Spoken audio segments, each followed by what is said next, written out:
Welcome to Let Me Fix This. Enjoy the video. In this video, I will show you how to play Freedom by Jesus Culture on piano using an easy method. We'll start by identifying the core chords, which are just 4 simple shapes. Then, I'll guide you through a basic left-hand pattern that provides a solid foundation without being overly complex. Finally, we'll tackle the melody, focusing on the most impactful notes to make it sound great quickly. This approach is perfect for beginners or those wanting a quick way to play this inspiring song. Let's dive into the basic chords for Freedom. You'll primarily use G, C, M, and D. For your left hand, simply play the root note of each chord. So for G, play a G, for C, play a C, and so on. Focus on making these transitions smooth and rhythmic.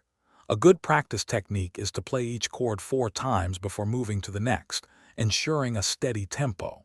This simple foundation will make the song sound full and complete. Now for the right-hand melody.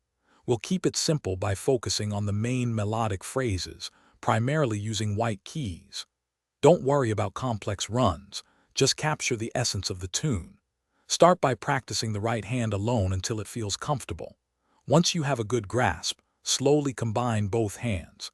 Begin at a very slow tempo, perhaps playing each chord and melody note together, gradually increasing your speed as your coordination improves. To truly master Freedom, consistent practice is key. Aim for at least 15 minutes each day, focusing on one section at a time before putting it all together. Listening to the original Jesus Culture song frequently will help you internalize the rhythm and feel, making your playing more authentic. Remember, patience is vital. Celebrate small victories as you learn. Also, be sure to check the description below for a link to the Echo Dot smart speaker and other great deals to enhance your home setup. Thanks for watching. If you found this helpful, don't forget to like and subscribe.